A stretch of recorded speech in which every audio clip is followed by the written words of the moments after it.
Bienvenue à toutes et à tous en ce dimanche 14 mai, jour de la fête des mères et dimanche qui précède le jeudi de l'Ascension. Nous sommes venus, nous sommes là, pour nous retrouver en présence du Dieu vivant.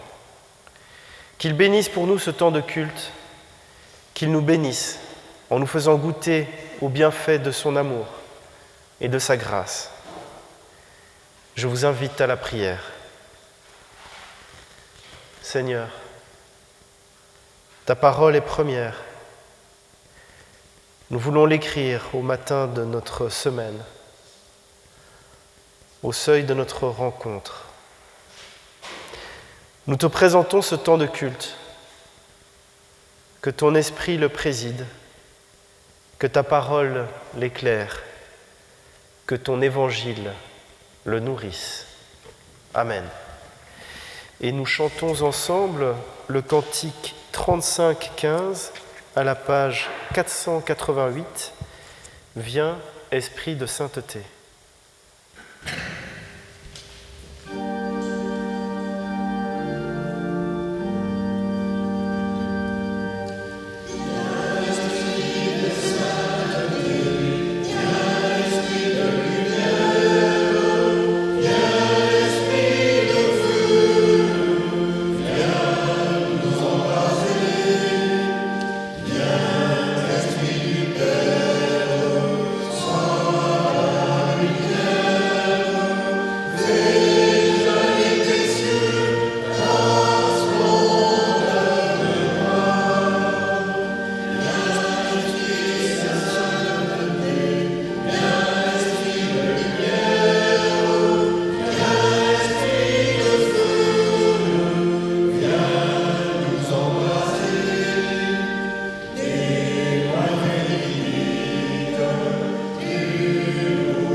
Psaume 66. Au chef des chantres, cantiques, psaumes, poussez vers Dieu des cris de joie, vous tous, habitants de la terre. Chantez la gloire de son nom, célébrez sa gloire par vos louanges. Dites à Dieu que tes œuvres sont redoutables, à cause de la grandeur de ta force, tes ennemis te flattent. Toute la terre se prosterne devant toi et chante en ton honneur, elle chante ton nom. Venez et contemplez les œuvres de Dieu. Il est redoutable quand il agit sur les fils de l'homme. Il changea la mer en une terre sèche. On traversa le fleuve à pied. Alors, nous nous réjouîmes en lui. Il domine éternellement par sa puissance. Ses yeux observent les nations. Que les rebelles ne s'élèvent pas. Peuple, bénissez notre Dieu. Faites retentir sa louange. J'irai dans ta maison avec des holocaustes. J'accomplirai mes vœux envers toi. Pour eux, mes lèvres se sont ouvertes et ma bouche les a prononcées dans ma détresse. Je t'offrirai des brebis grasses en holocauste. Avec la graisse des béliers, je sacrifierai des brebis avec des boucs. Venez, écoutez, vous tous qui craignez Dieu, et je raconterai ce qu'il a fait à mon âme. J'ai crié à lui de ma bouche, et la louange a été sur ma langue. Si j'avais conçu l'iniquité dans mon cœur, le Seigneur ne m'aurait pas exaucé. Mais Dieu m'a exaucé. Il a été attentif à la voix de ma prière. Béni soit Dieu, qui n'a pas rejeté ma prière et qui ne m'a pas retiré sa bonté. Parole du Seigneur. Nous nous levons pour louer le Seigneur. Et nous chantons ensemble à la page 246, le cantique 21-15. Venez le célébrer, nous le chantons 2 fois.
Je crois en Dieu. Je crois qu'il nous a aimés le premier, avant que nous existions. Il nous a aimés. À l'image qu'une mère en espérance d'enfant, qui pense à l'inconnu qui sommeille en elle, je crois que Dieu nous a aimés d'avance et portés, car nous sommes son espérance et nous sommes sa crainte, sa joie et sa douleur. Je crois que, malgré l'immense peine qu'il subit par nous, Dieu nous a voulu et nous veut encore, toujours, à travers les obstacles, les chemins perdus, les gouffres. Je crois que Dieu nous veut, nous mène et communie avec nous. Je crois que Dieu, en Jésus-Christ, nous aime victorieusement, avec une puissance devant laquelle tout cédera. Il boira avec nous les calices, il combattra tous les combats. Oui, je crois que Dieu est amour et que son esprit nous anime et nous porte. Amen. Et nous chantons ensemble le cantique 33 à la page 56, les strophes 1, 2, 3 et 4. Donc à la page 56.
Dans l'Épître aux Romains, après avoir expliqué que tout homme, quel qu'il soit, peut trouver le salut en Dieu, Paul en vient à parler des conséquences pratiques de ce salut dans la vie de l'Église.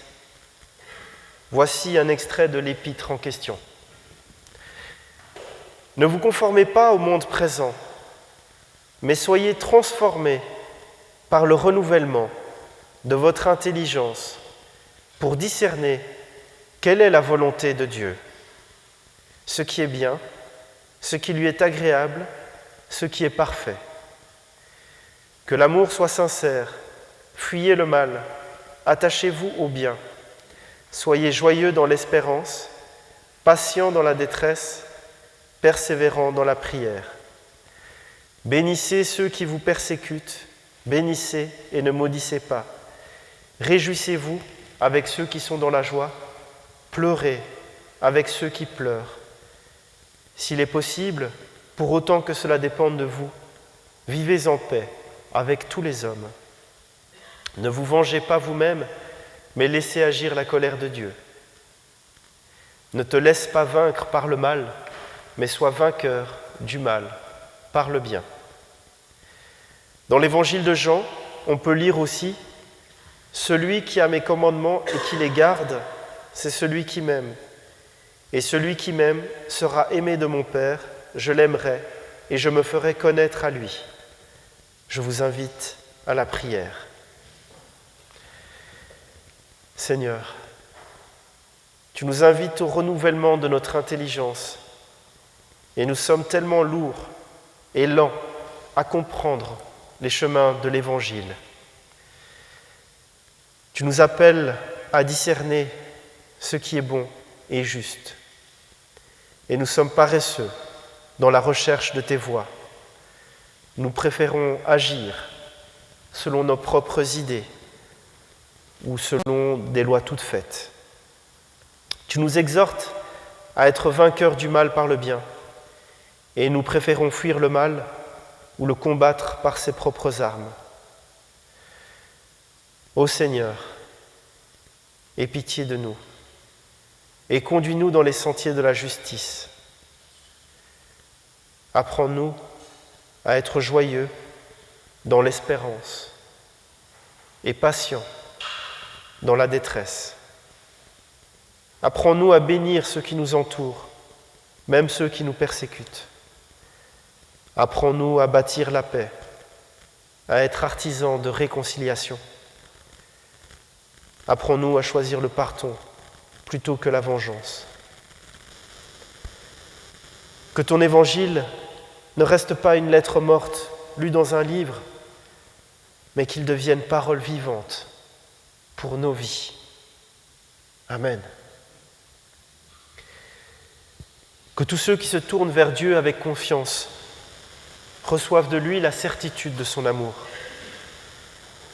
Vous qui avez faim et soif de son pardon, vous êtes heureux, car il vous pardonne.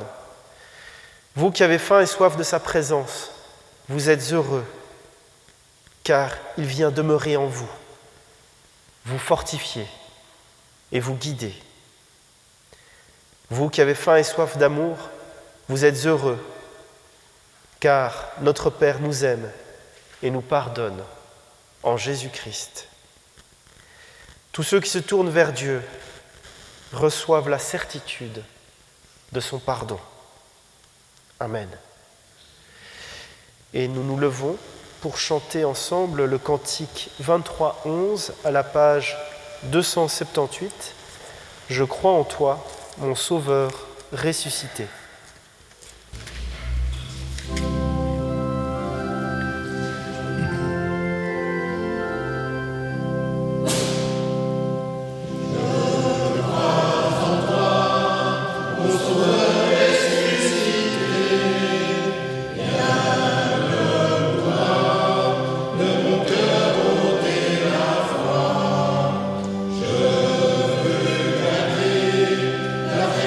Du bâtiment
Nous prions.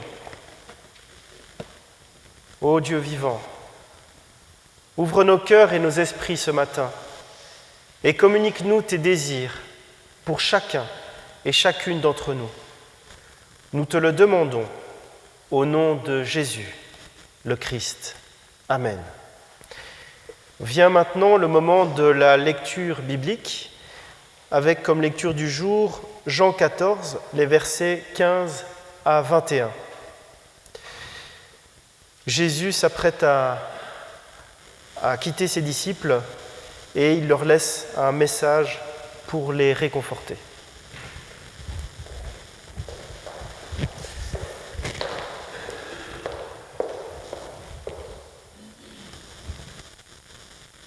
Jean 14, les versets 15 à 21.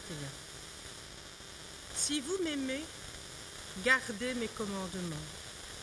Et moi, je prierai le Père, et il vous donnera un autre consolateur, afin qu'il demeure éternel avec vous, l'Esprit de vérité, que le monde ne peut recevoir, parce qu'il ne le voit point et ne le connaît point. Mais vous le connaissez, car il demeure avec vous, et il sera en vous. Je ne vous laisserai pas orphelins, je viendrai à vous. Encore un peu de temps, et le monde ne me verra plus. Mais vous me verrez, car je vis, et vous vivrez aussi. En ce jour-là, vous connaîtrez que je suis en mon Père, que vous êtes en moi, et que je suis en vous. Celui qui a mes commandements et qui les garde, c'est celui qui m'aime. Et celui qui m'aime sera aimé de mon Père. Je l'aimerai et je me ferai connaître à lui. L'absence de Dieu. Qui ne l'a pas un jour éprouvé, ce sentiment ? Le sentiment d'avoir été laissé tomber, d'avoir été oublié. Dans l'évangile de ce dimanche, Jésus anticipe. Il prend une avance sur ce sentiment d'abandon que pourraient éprouver ses disciples. Jésus est sur le point de les quitter, mais il ne les laissera pas orphelins. Il va leur envoyer une personne divine pour les consoler, les soutenir, leur venir en aide. C'est l'Esprit Saint, qui sera non seulement avec les croyants, mais qui sera aussi en eux pour les instruire. Le Seigneur l'appelle un autre consolateur, parce que lui-même reste le consolateur céleste, l'avocat auprès du Père. Le même mot, donc consolateur, est traduit par avocat dans l'épître de Jean. Ceci est plus le sens que doit prendre le mot. Le paraklétos est donc plutôt comme un avocat. Il aide à comprendre ce que dit la loi et il guide dans la manière dont elle doit être interprétée. L'envoi de l'Esprit aux côtés des disciples garantit la présence divine au sein de la communauté. L'Esprit représente l'Esprit créateur de Dieu, s'établissant au sein de son peuple et dans les cœurs de chacun.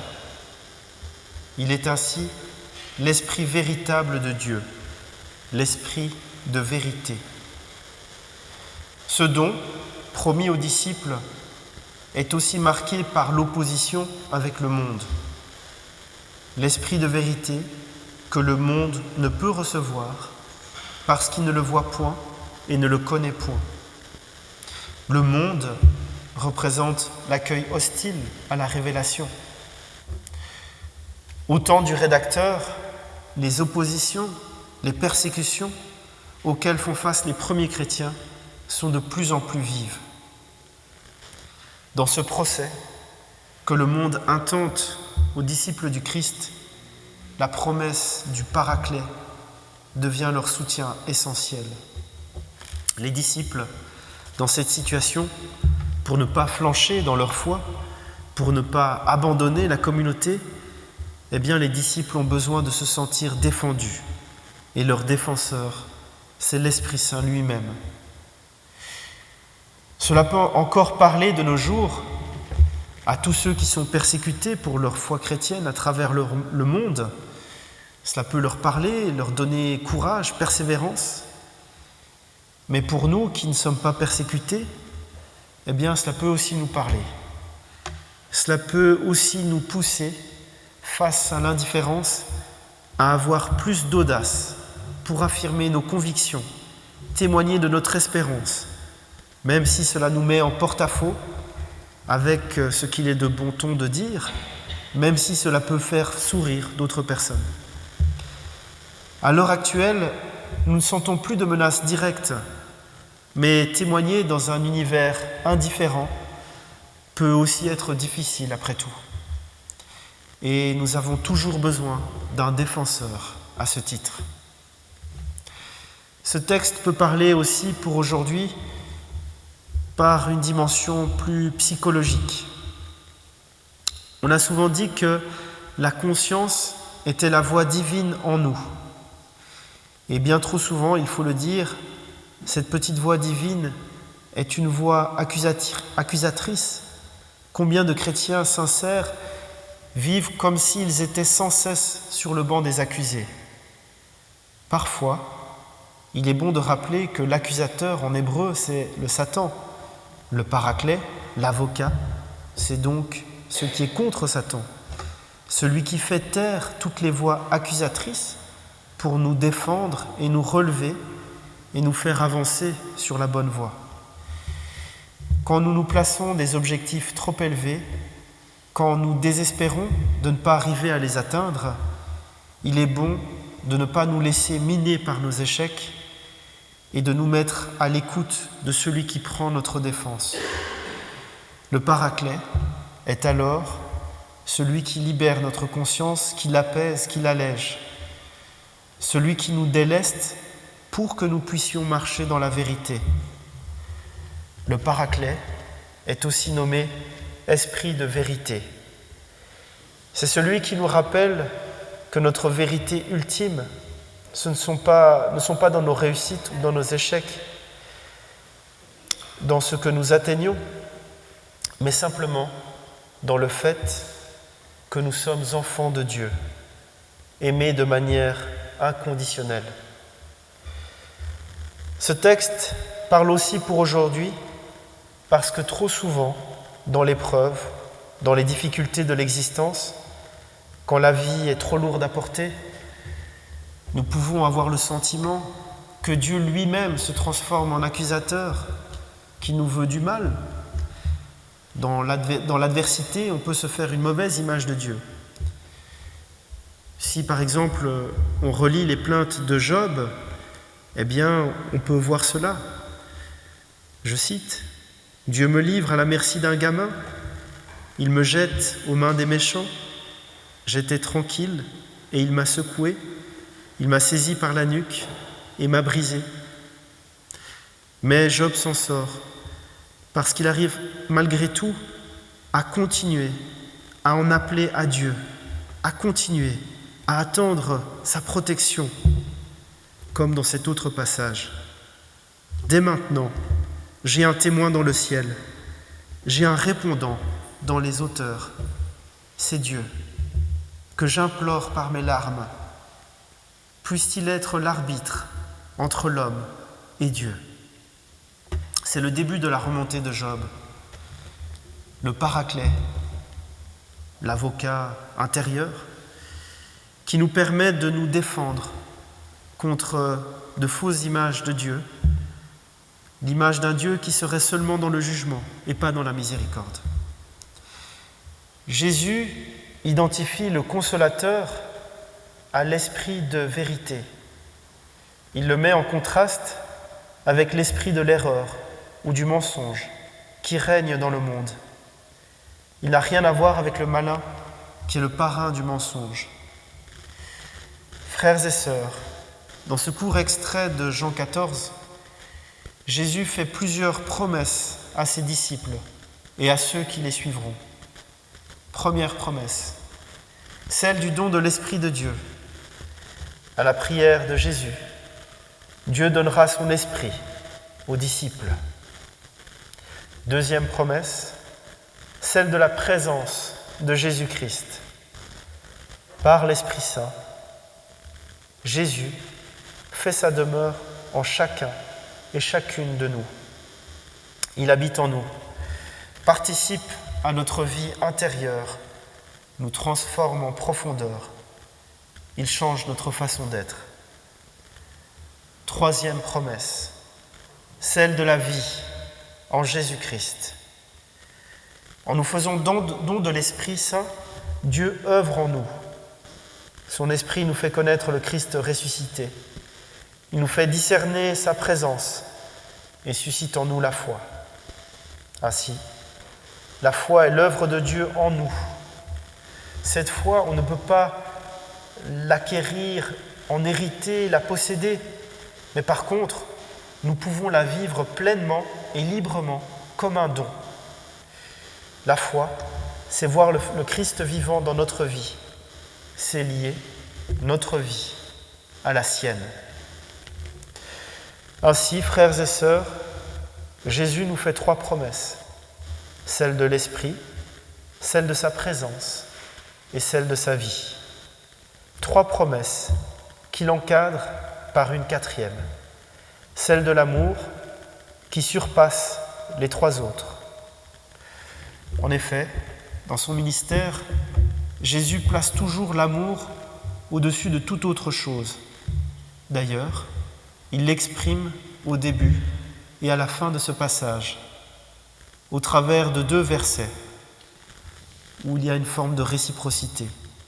D'abord, « Si vous m'aimez, vous garderez mes commandements. » Ensuite, « Celui qui a mes commandements et qui les garde, c'est celui qui m'aime. » Aimer Jésus, c'est à la fois vivre dans la foi en Jésus et aussi observer son enseignement, notamment le nouveau commandement qu'il vient de donner aux disciples dans l'évangile de Jean. Aimez-vous les uns les autres, comme je vous ai aimé, vous aussi. Aimez-vous les uns les autres. En témoignant de notre amour en Jésus-Christ et de notre amour envers les autres, nous sommes assurés d'être aimés à la fois de Jésus-Christ et de Dieu. Finalement, frères et sœurs, Jésus nous fait la plus belle promesse qui puisse exister, celle de l'amour divin. Frères et sœurs, en ce temps qui nous conduit à l'Ascension et à la Pentecôte, ce qui nous est proposé, c'est donc d'être attentifs à la présence de l'Esprit dans le quotidien de nos vies, dans nos diverses expériences, d'être attentifs à ce qui se passe en nous. L'Esprit peut nous conduire, peut nous aider à discerner, à faire des choix de vie inspirés par le Christ. Il est avec nous et il ne cesse aussi de nous indiquer le lieu du passage pour recevoir la véritable marque, le véritable sceau du divin dans notre humanité. L'Esprit a la capacité de nous faire naître à autre chose. Et c'est cette naissance à autre chose que nous indique Jésus ce matin. Amen.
pierres d'offrande.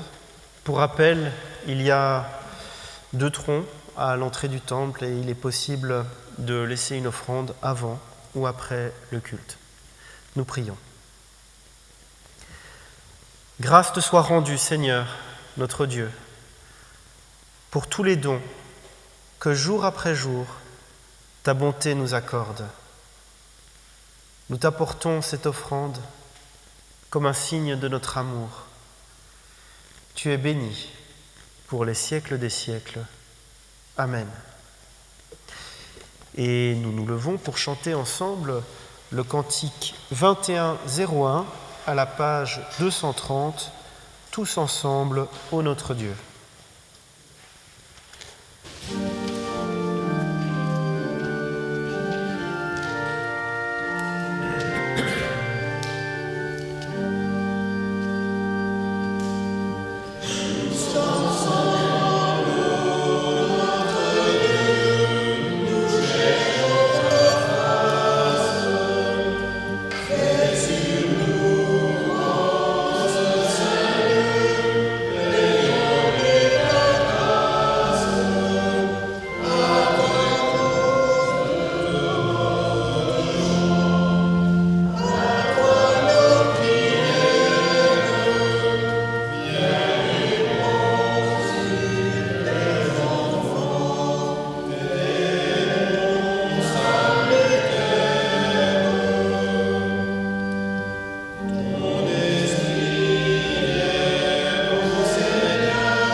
Louons Dieu. Seigneur notre Dieu et notre Père, quel bonheur de t'adorer partout et à tout moment. Quelle joie de te dire merci pour Jésus-Christ, ton Fils. Sa venue dans le monde a fait lever l'aube de ton règne d'amour. Humain parmi les humains, vivant jusqu'au bout ton pardon et ta paix, il nous a fait découvrir notre véritable humanité. Condamné au supplice de la croix, il s'est dépouillé de tout pouvoir et de tout prestige pour nous rendre libres de le servir. Ressuscité, il est le messager d'un monde nouveau, d'où toute oppression, toute larme et tout mal disparaîtront. C'est pourquoi, avec l'Église universelle, avec les anges et la grande nuée des témoins, nous exaltons ton saint nom et nous chantons ta gloire. Prenez le cantique 36, page 60. Ô Seigneur, ta fidélité.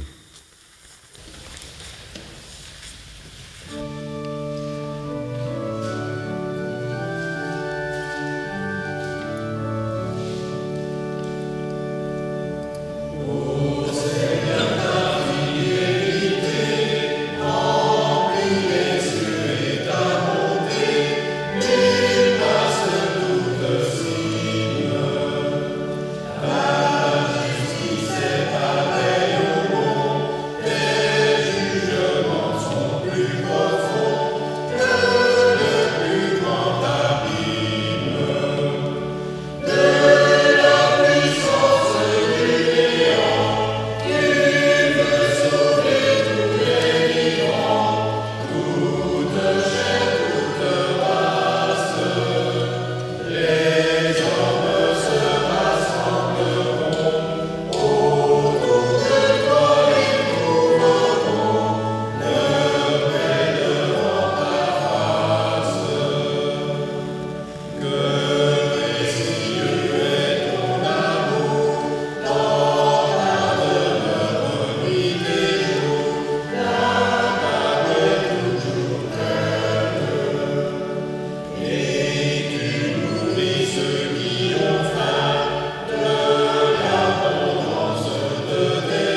Voici ce que j'ai reçu du Seigneur et que je vous ai transmis. Le Seigneur Jésus, dans la nuit où il fut livré, prit du pain et après avoir rendu grâce, il le rompit et dit : « Ceci est mon corps, qui est pour vous. Faites cela en mémoire de moi. » Il fit de même pour la coupe après le repas en disant : « Cette coupe est la nouvelle alliance en mon sang. Faites cela toutes les fois que vous en boirez en mémoire de moi. Car toutes les fois que vous mangez ce pain et que vous buvez de cette coupe, vous annoncez la mort du Seigneur jusqu'à ce qu'il vienne. » Nous prions. En mémoire de Jésus, mort et ressuscité pour nous, nous te présentons, Père, ce pain et cette coupe, où tu veux nous faire goûter le pain de la vie et la coupe du royaume. Et nous te rendons grâce de nous avoir appelés à ton service. Ton Esprit seul donne la vie, que par son souffle nous ayons la communion au corps et au sang de ton Fils. Par la puissance de ton Esprit, donne-nous, Seigneur, dans ce pain et dans ce vin, communion au corps et au sang du Christ. Amen. Jésus nous dit : « Je suis le pain de vie. Celui qui vient à moi n'aura jamais faim, et celui qui croit en moi n'aura jamais soif. » Le Seigneur nous invite. Il est là, au milieu de nous. Ce pain et ce vin sont les signes de sa présence. Vous tous qui avez faim d'une vie nouvelle, venez maintenant, car tout est prêt. Et nous pouvons nous approcher et former un grand cercle autour de la table de communion.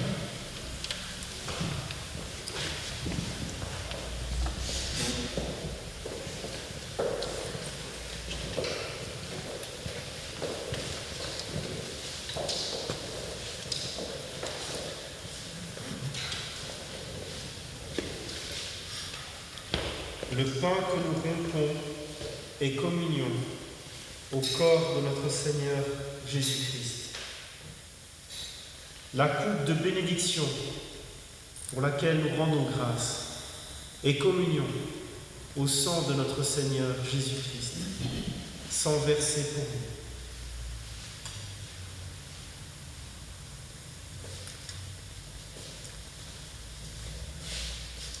Le 24-13 à la page 297.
Seigneur, loué sois-tu, car dans ce repas, tu nous as tout donné. Nous sommes pauvres et tu nous as ouvert les trésors de ta grâce. Nous sommes infirmes et tu nous as délivrés de nos impasses. Nous sommes aveugles et tu as ouvert nos yeux à ta présence cachée. Nous sommes boiteux. Tu nous as guéris de nos peurs et de nos lâchetés. Nous te rendons grâce. Accorde-nous maintenant de savoir cultiver ce que nous avons reçu dans ton repas.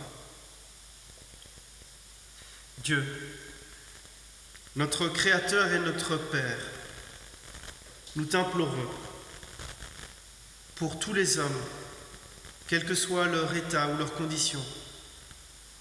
Fais-leur connaître tes voies et à toutes les nations, révèle ton salut. Nous t'adressons aussi nos prières pour ton Église dans le monde entier. Dirige-la et gouverne-la toujours par ton esprit. Que tous ceux qui se déclarent chrétiens s'attachent à suivre fidèlement le chemin de la vérité et demeurent toujours dans la foi et la sanctification par l'unité de l'esprit et le lien de la paix. Nous confions enfin à ta miséricorde toutes les personnes qui passent par l'angoisse, qui sont éprouvées dans leur esprit, dans leur corps ou dans leurs biens. Viens les consoler, viens les soulager. Toi qui connais les besoins de chacun, accorde-leur courage et patience dans l'épreuve et délivre-les de toute leur affliction. Seigneur, remplis nos cœurs de ta connaissance et mets sur nos lèvres ta louange. Au nom de Jésus, nous te disons d'un cœur sincère et reconnaissant la prière qu'il nous a enseignée. Notre Père qui es aux cieux, que ton nom soit sanctifié, que ton règne vienne, que ta volonté soit faite sur la terre comme au ciel. Donne-nous aujourd'hui notre pain de ce jour. Pardonne-nous nos offenses, comme nous pardonnons aussi à ceux qui nous ont offensés. Ne nous soumets pas à la tentation, mais délivre-nous du mal, car c'est à toi qu'appartiennent le règne, la puissance et la gloire, pour les siècles des siècles. Amen. Allez dans la paix du Christ. Nous pouvons retourner à nos places.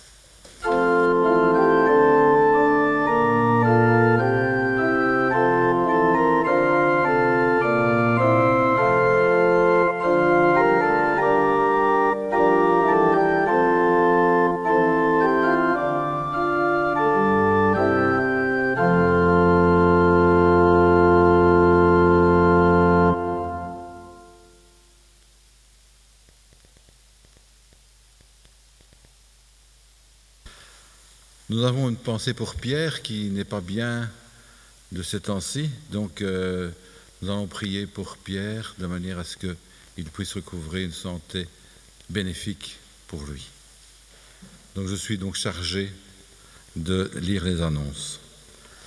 Alors les troncs en date du 7 mai 2023, pour le tronc central 238 €, pour le tronc de la diaconie 24,50 €. Le deuxième tronc de ce jour, c'est la mission contre la lèpre. Alors, le consistoire se tiendra le 26 mai 2023 dès 9h30. Alors, l'étude biblique se fera le 28 mai à 14h. Le ciné-débat, il y a eu un changement. Il se tiendra le 4 juin à 14h et un film sera projeté sur la confession. Réunion de prière œcuménique le 19 mai à 14h. Le 20 mai de 13h à 18h, la diaconie organise une après-midi avec des jeux d'hiver. Venez nombreux. Le 21 mai à 10h30, il y aura le baptême d'Aaron le Gris et Mébel. 20 mai au temple de Wam, dès 12h, c'est la fête des voisins. Le 4 juin à 10h30, il y aura baptême. Le 29 mai, rendez-vous sur le marché avec distribution des flyers pour l'évangélisation. Le 11 juin à 15h, n'oublions pas le culte de consécration de notre pasteur Karl André Spielmann à Pâturage La date limite d'inscription, c'est ce dimanche. Donc n'oubliez pas de vous inscrire si vous voulez assister à cette consécration. Alors pour le 1er juillet, ceux qui sont intéressés à la sortie communautaire, vous pouvez vous inscrire dès maintenant, de manière à ce qu'on sache le nombre exactement qui vont participer à cette sortie communautaire qui se fera à Bruxelles. Merci beaucoup.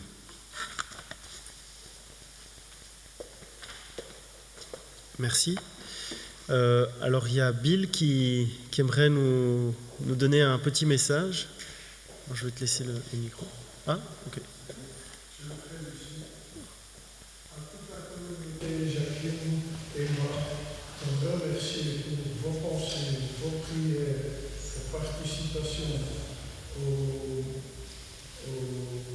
moment assez difficile par le décès de Jacqueline, sa sœur Anne-Marie, qui était membre de l'armée de salut. Un grand merci et que Dieu vous bénisse. Merci. Alors là, maintenant, je vais laisser la parole à Martine qui va nous faire un petit compte-rendu de ce qui s'est passé lors de l'Assemblée synodale extraordinaire.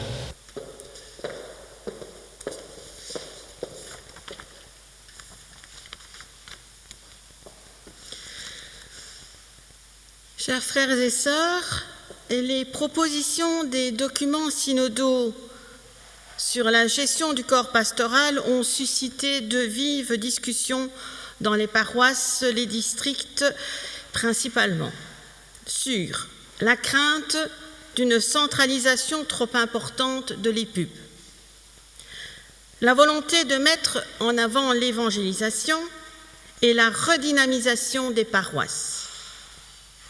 Ce samedi 13 mai, des éléments nouveaux ont apporté un éclairage à ces documents synodaux. Ainsi, beaucoup de postes pastoraux seront vacants à une très brève échéance. De plus, le ministre de la Justice a demandé à l'EPUB de rationaliser les dépenses, avec notamment le souhait que l'EPUB se prononce sur l'arrêt des frais de vacature des paroisses dans les 2 semaines qui viennent. L'Assemblée a donc décidé de mettre fin au système de demande de frais de vacature à partir du 1er juin 2023 et elle a donné mandat au Conseil synodal du 13 mai au 17 novembre, donc juste avant la prochaine Assemblée synodale annuelle, pour procéder à des nominations administratives provisoires à 150% dans les paroisses vacantes. Le débat concernant le corps pastoral se poursuivra lors de la prochaine Assemblée synodale du 18 novembre prochain, en tenant compte des commentaires et des questions de ce 13 mai. Le Conseil synodal veillera à consulter les districts en temps utile et à leur fournir les documents nécessaires. Il nous a également été communiqué que le mercredi 3 mai dernier, de fortes pluies ont fait déborder la rivière Sebaya au Rwanda, un pays cher à notre EPUB, en raison des liens très forts avec l'Église protestante du Rwanda. Les effets ont été dramatiques avec plus de 130 morts et des sinistres matériels. Nos frères et sœurs du Rwanda en appellent à nos prières, mais aussi à notre solidarité. Un appel a été envoyé aux paroisses ce jeudi 11 mai et vous pouvez aller voir tous les renseignements sur le site de Protestant Link, le site officiel de l'EPUB. Pour les renseignements, numéros de compte, etc., venez me voir ou vous m'envoyez un mail et je vous envoie tout ça. Alors, je donne une petite explication sur les 150% administratifs. En fait, le ministre de la Justice souhaite supprimer toutes les églises vacantes. puisqu'il n'y aurait plus de frais de vacature, il n'y aurait plus de consulants, il n'y aurait plus de postes vacants reconnus. Donc, pour éviter la suppression et la fermeture d'églises, nous avons donné mandat au Conseil synodal de le faire en urgence pour le moment, de nommer administrativement des pasteurs déjà en place maintenant à 100%, et ils seront administrativement pasteurs d'une paroisse vacante. Mais dans l'avenir, il y aura de plus en plus de situations, mais alors à ce moment-là, qui ne seront pas provisoires, qui seront définitives, et qui, évidemment, lorsqu'une paroisse trouve un pasteur, ça va bouger. Mais le trésorier nous a fait un exposé très clair avec des chiffres très concrets sur la situation financière que cela impacte. Vous avez actuellement 3 paroisses.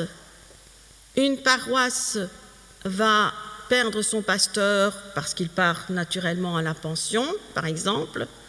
Cette paroisse ne peut pas rester vacante comme elle l'est maintenant.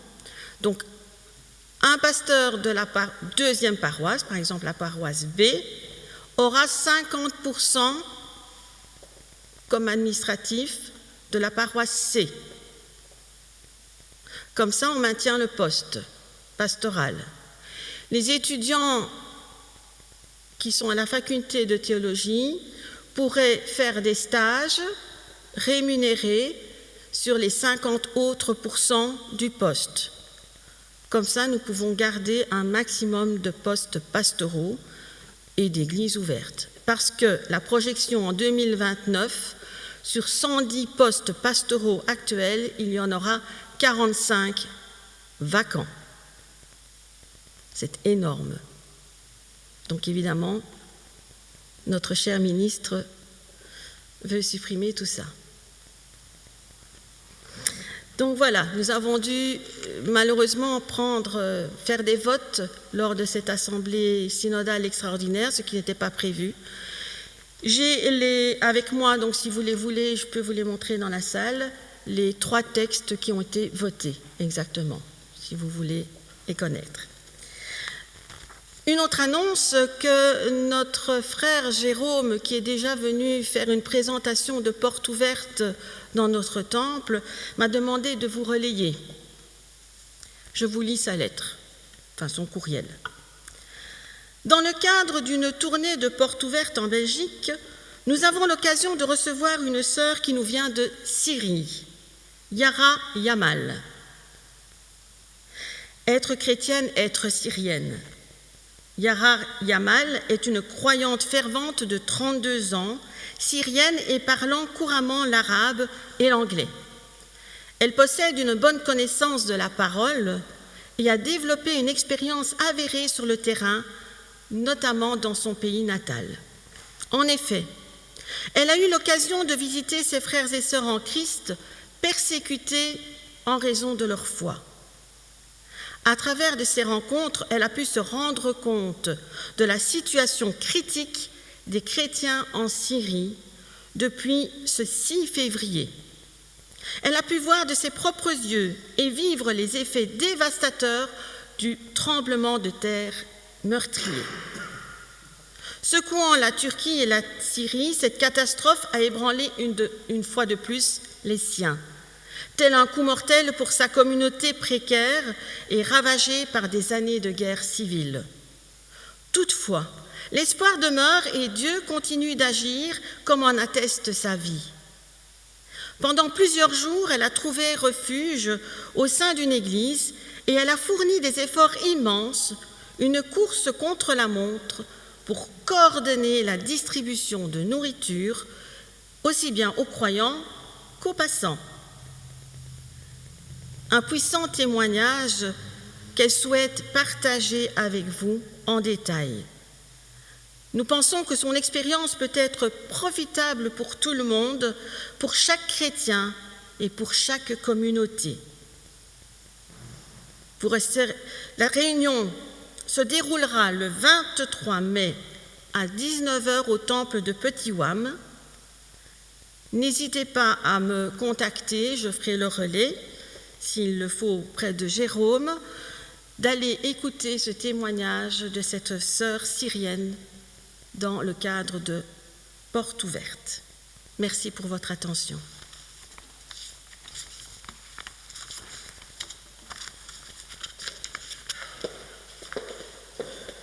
Merci. Et maintenant, je vais céder la parole à Cathy qui va nous éclairer sur des éléments liés en fait à la dernière assemblée d'église.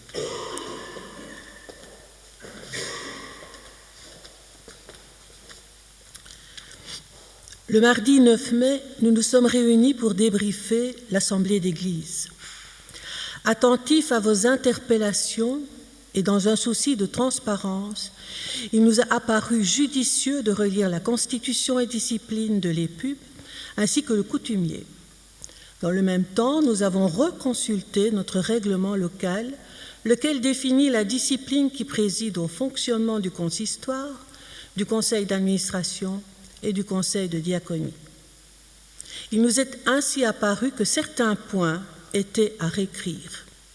C'est pourquoi nous allons nous atteler à retravailler le document, non pour les aspects théologiques et éthiques qui, eux, sont acquis, mais pour unifier les textes aux 3 groupes. Après les vacances, les points qui auraient été modifiés vous seront présentés afin que vous les étudiez, puis les validiez ou pas lors d'une assemblée d'église extraordinaire. Dans un deuxième temps, nous nous sommes répartis les diverses tâches qui incombent aux membres du consistoire comme suit. Pierre Faure, président, archives, le CEP. Didier Verkens, vice-président des activités culturelles et événementielles. Annick Guilleneux, trésorière, évangélisation. Martine Marlier, relations à la jeunesse, catéchèse, école du dimanche, études bibliques, ciné-débat, réunion de prière en collaboration avec notre pasteur, secondée pour les réunions de prière par Claudette Delaunoy, pour les ciné-débats par Jean-Yves Roland. Cathy Urbain, secrétaire, relations écuméniques. Le pasteur Martine Marlier, représentation au conseil de district, secondée par Myriam Liénard. Pierre Faure est comme suppléant. Il va de soi que nous travaillons tous pour les aspects cultuels de notre paroisse. Merci. Merci. Alors juste encore une petite précision, donc il reste encore des formulaires RGPD. Pour ceux qui ne l'auraient pas encore rempli, en fait c'est un formulaire qui permet juste de s'assurer, enfin de donner l'autorisation d'utiliser les données courantes telles que adresse email pour pouvoir diffuser toutes les informations sur la paroisse. Et puis c'est aussi pour avoir une autorisation de faire des photos qui seront publiées sur la page Facebook. Donc voilà, donc n'hésitez pas, il y a quelques exemplaires à l'entrée. Voilà, et puis alors il ne faut pas oublier qu'il y a un café aussi juste après. Donc voilà, vous êtes les bienvenus. Et puis un bon dimanche et une bonne fête à toutes les mamans. Voilà.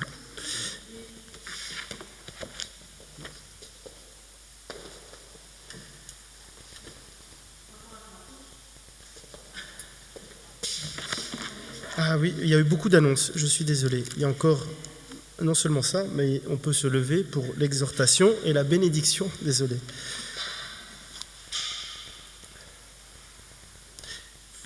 Vous êtes la lumière du monde.